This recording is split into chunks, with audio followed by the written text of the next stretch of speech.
Hello दोस्तों, welcome back to my channel.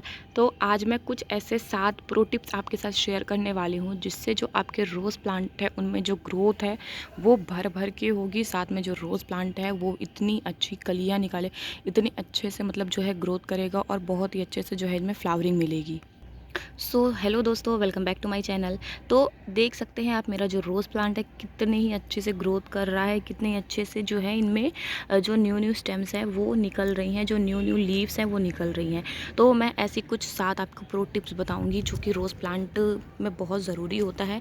चाहे आपका रोज़ प्लांट बड़ा हो, छोटा हो, कैसा भी हो, बहुत ज़रूरी होता है इनमें। खासकर बिगनर्स के लिए तो बहुत ज़्यादा ज़रूरी होती हैं ये कुछ स्टेप्स जो मैं आपके साथ आज शेयर करने वाली हूँ। तो वीडियो को लास्ट तक ज़रूर देखिएगा जिससे कि एक भी इन्फॉर्मेशन आपसे मिस ना हो और ना ही आप इनको मिस कर पाएँ। तो सबसे बड़ी कॉमन प्रॉब्लम होती है कि हम अगर नर्सरी से रोज़ प्लांट लेके आते हैं तो वो मर क्यों जाते हैं। तो मैंने कई बार बताया है कि जब भी हम इनको रिपोर्ट करें तो कम से कम उसकी जो रूट बॉल है उसको बिल्कुल ना छेड़ें। अगर क्ले सॉइल में लगी हुई है तब भी थोड़ी सी साइड से मिट्टी लूज़ करके उनको रिपोर्ट करें, तब जाके उनकी जो ग्रोथ होती है वो एक्टिव हो जाती है, प्लांट हमारा शॉक में नहीं जाता है। नेक्स्ट चीज़, रोज़ प्लांट हमारा लग गया। लगने के बाद हमें करना क्या है, हर 15 दिन में एक बार हमें मिट्टी की गुड़ाई ज़रूर करनी है। आप देख सकते हैं ये मिट्टी है और जब भी हम मिट्टी में पानी डालते हैं, पानी डालने के बाद होता क्या है कि जो मिट्टी होती है, कितनी भी आप पोरस मिट्टी बनाओ, भुरभुरी मिट्टी बनाओ, अच्छी मिट्टी बनाओ, लेकिन पानी देने के बाद अक्सर जो मिट्टी होती है वो कुछ इस टाइप की हो जाती है, बैड टाइप की जाती है। इसलिए हमें क्या करना होता है, हर 15 से 20 दिन में एक बार, अगर आपके पास टाइम नहीं है वैसे तो एक हफ़्ते में एक बार अगर आप ये चीज़ कर दो तो बहुत अच्छी है। मैं तो हर हफ़्ते इनमें करती रहती हूँ, बाकी मेरे तो 2-3 दिन में भी एक बार हो जाता है। तो इनकी जो मिट्टी होती है उनको आप ऐसे थोड़ा थोड़ा सा लूज़ कर दिया करिए साइड साइड से।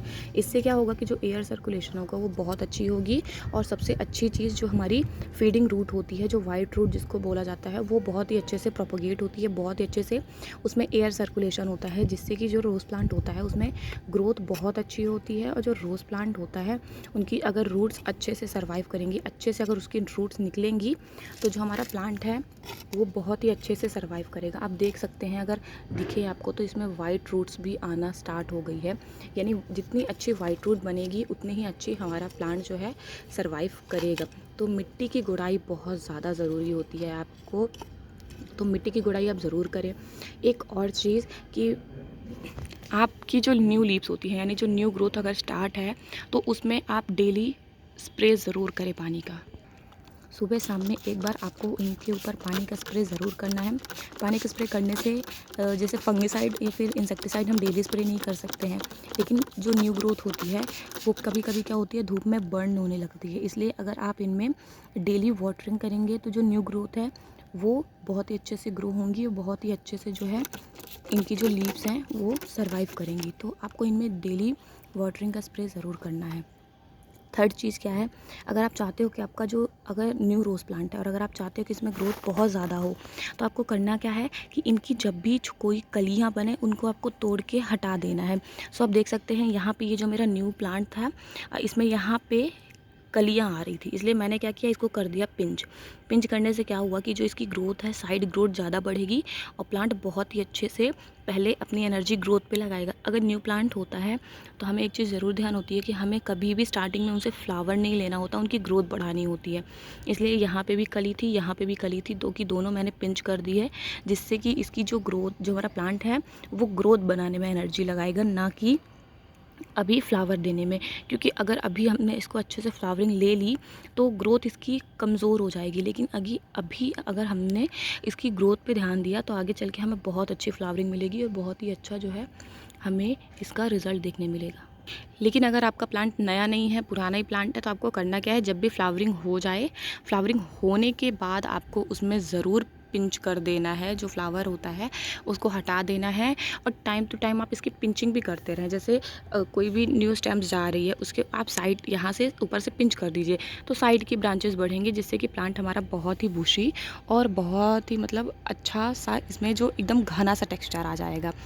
अगली चीज़ क्या है हमारी कि इंसेक्टिसाइड, यानी हर 15 दिन में एक बार आपको इंसेक्टिसाइड ज़रूर देना है। नीम ऑयल आप स्प्रे कर सकते हो या फिर होममेड नीम ऑयल भी आप स्प्रे कर सकते हो। मैंने जो घर पे लिक्विड बनाया था वो बहुत ही अच्छे से कारगर होता है, काम करता है, तो आप उनका भी स्प्रे कर सकते हो। अगर आप जिसने नहीं देखा है अभी तक वो वीडियो, तो मैं लिंक डिस्क्रिप्शन बॉक्स में दे दूँगी, आप जाके वहाँ से चेकआउट कर सकते हैं कि कैसे हमें नीम का जो है स्प्रे बनाना है। अगली चीज़ क्या है कि जो भी हमारा प्लांट होता है उसको सबसे ज़्यादा पसंद होती है धूप। जितनी ज़्यादा आप इसको धूप दिलवाओगे उतने ही ज़्यादा इनमें ग्रोथ और जो प्लांट है वो बहुत ही अच्छे से सर्वाइव करेगा। तो आपको धूप कम से कम 6 से 7 घंटे की धूप इसको पर डे दिलवानी है, यानी डेली 6 से 7 घंटे की धूप आपके प्लांट को लगेगी, तभी प्लांट हमारा बहुत ही अच्छे से सर्वाइव करेगा। तो अभी तो आप पूरे दिन की धूप में रख सकते हैं, क्योंकि अभी मार्च का महीना है, धूप इतनी तेज़ भी नहीं है, तो अभी आप पूरे दिन की धूप में रख दीजिए इसको। ये मेरे ऐसे हैं कि पूरे दिन की धूप में रहते हैं ये प्लांट, और आप देख सकते हैं 1 महीने में इनकी ग्रोथ कितनी अच्छी होती है। 10-15 दिन तो 10 दिन तो कम से कम हमारे प्लांट शॉक में रहते हैं। 10 दिन के बाद ये ग्रोथ निकाल रहा है, कितनी ही अच्छे से जो है इसमें ग्रोथ निकली हुई है। अगली चीज़ हमें करना क्या है, पानी का हमें ध्यान रखना है। पानी हमें तब देना है जब हमारे प्लांट की जो मिट्टी होती है वो सूखी हो जाएगी। तो आप देख सकते हैं ये जो ऊपर की मिट्टी है मेरी सूखी हुई है, गोबर खाद की वजह से आपको थोड़ा सा मॉइस्चर दिख रहा होगा, लेकिन ये जो ऊपर की मिट्टी है वो सूख गई है 1-2 इंच की, तो इनमें पानी की ज़रूरत है। लेकिन अगर आज मैं पानी नहीं दूंगी तब भी चलेगा, क्योंकि ज़्यादा मिट्टी मेरी सूखी नहीं है। तो आपको एकदम ऐसी ही मिट्टी बना के रखनी है कि मिट्टी जो है मॉइस्चर हो। मेरी मिट्टी में मॉइस्चर है, लेकिन मिट्टी सूखी नहीं है, ना ही मिट्टी ज़्यादा गीली है, बस आपको मिट्टी में मॉइस्चर बना के रखना है। अगर आप मिट्टी में मॉइस्चर बना के रखोगे तो प्लांट बहुत ही अच्छे से सर्वाइव करेगा, और प्लांट में जो ग्रोथ है वो भी बहुत अच्छे से आएगी। न्यू स्टेम्स भी बहुत अच्छे से निकल के आएंगी, प्लांट भी हमारा बहुत अच्छे से ग्रोथ करेगा। और प्लांट अगर अच्छे से ग्रोथ कर लेगा हमारा, तो फ्लावरिंग हमें 100% है कि बहुत ही अच्छी मिलेगी। अब अगली चीज़ और सबसे इम्पॉर्टेंट चीज़ होती है खाद। कि जो रोज़ प्लांट होता है वो हैवी फीडर होता है, इसको खाद बहुत पसंद होती है, ये काफ़ी भूखा प्लांट है। तो हमें करना क्या है, हमें इसमें टाइम टू टाइम कोई ना कोई हर 15 से 20 दिन में एक बार कोई भी खाद आप दे सकते हो जो आपके पास अवेलेबल हो। ज़रूरी नहीं है मार्केट की खाद हो, क्योंकि जो बड़े गार्डनर्स होते हैं वो मार्केट की खाद लाते हैं, लेकिन जो छोटे गार्डनर्स होते हैं जिनके पास 2-4 प्लांट होते हैं वो मार्केट की खाद नहीं अफोर्ड कर पाते हैं, काफ़ी महंगा पड़ जाता है, काफ़ी कॉस्टली पड़ जाता है वो। तो हम घर की चीज़ों से भी बहुत अच्छी खाद इनको जो है दे सकते हैं। तो हमें जो आज की खाद है हमारी वो है, ये देख सकते हैं आप, चाय की पत्ती। चाय तो सबके घरों में बनती है। चाय बनने के बाद जो यूज़ की हुई चाय की पत्ती होती है उसे फेंक देते हैं। उसको आप अच्छे से 2 से 3 बार वॉश कर लीजिए। वॉश करने के बाद आपको क्या करना है, उसको कम से कम 1 से 2 दिन के लिए धूप में सुखा देना है, वो अच्छे से सूख जाए। अच्छे से सूखने के बाद अब आप ये जो चाय की पत्ती है ये आप अपने प्लांट्स में दीजिए। ये बहुत ही अच्छा नाइट्रोजन का सोर्स है, और जो हमारे प्लांट में हमारे जो प्लांट की मिट्टी होती है उसको एसिडिक बना के रखता है, जिससे कि बहुत ही अच्छी जो है हमारे प्लांट की ग्रोथ होती है।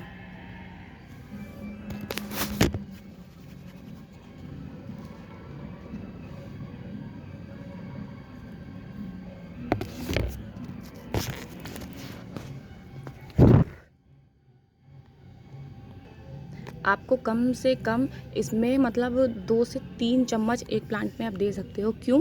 क्योंकि ये यूज़ की हुई टी है, और यूज़ की हुई चाय पत्ती इतनी ज़्यादा वो नहीं होती है, इतनी ज़्यादा पावरफुल नहीं होती है कि हमारे प्लांट को ये हार्म कर पाए। लेकिन अगर आपके जो आप अगर सूखी हुई चाय पत्ती नहीं यूज़ कर रहे हो, डायरेक्ट यूज़ कर रहे हो, तो एक चीज़ का ध्यान रखना है कि कभी भी आपको आधे चम्मच से ज़्यादा नहीं देनी है। 1-2 चम्मच आप सूखी चाय पत्ती दे सकते हो, यानी ऐसी जो यूज़ की हुई हो।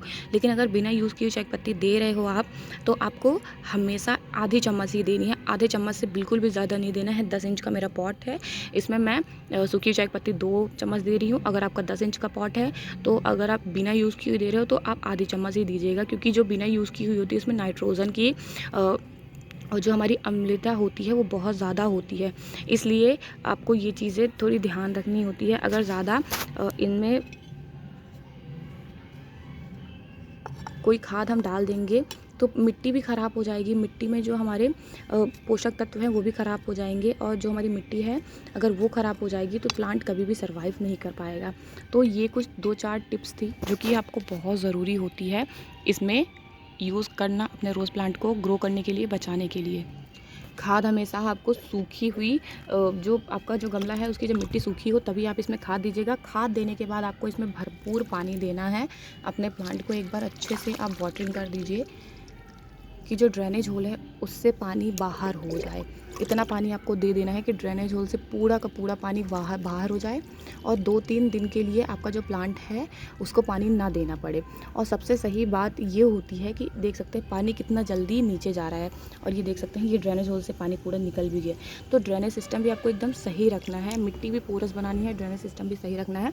और मैंने जब इसकी मिट्टी बनाई थी तब आपके साथ शेयर भी किया था। मैंने कुछ नहीं डाला है, बस इसमें मैंने थोड़ी सी सैंड, थोड़ी सी गोबर की खाद और नॉर्मल गार्डन सॉइल, इन्हीं 3 चीज़ों का मिक्सचर से मैंने बनाए हुए है मिट्टी, और कितनी ही अच्छी बनी हुई है। तो ज़्यादा महंगी चीज़ें हमें यूज़ करने की ज़रूरत नहीं है, हम नॉर्मल चीज़ों से भी अपने प्लांट को एकदम स्वस्थ फीडिंग दे सकते हैं और बहुत ही हेल्दी बनाए रख सकते हैं। सो आपको वीडियो कैसी लगी मुझे ज़रूर बताइएगा, और आपके गार्डन में रोज़ प्लांट है या नहीं है। अब अगर आप रोज़ के शौकीन हो तो ये चीज़ें आप ज़रूर फॉलो करिए, और ये बेस्ट टाइम है कटिंग लगाने का। अगर आपके पास हाइब्रिड रोज़ नहीं है, देसी रोज़े हैं, तो आप देसी रोज़ की अभी कटिंग लगाइए, बहुत ही अच्छे से ग्रो करेगा और बहुत ही अच्छी जो है हमारे गार्डन में बने रहेंगे, क्योंकि जो देसी रोज़ प्लांट होते हैं बहुत ही प्यारे लगते हैं और बहुत ही अच्छे से जो है सर्वाइव करते हैं। सो वीडियो आपको कैसी लगी, इन्फॉर्मेशन कैसी लगी, वीडियो को लास्ट तक देखने के लिए थैंक यू सो मच। मिलते हैं नेक्स्ट वीडियो में, तब तक के लिए bye bye, happy gardening, thanks for watching.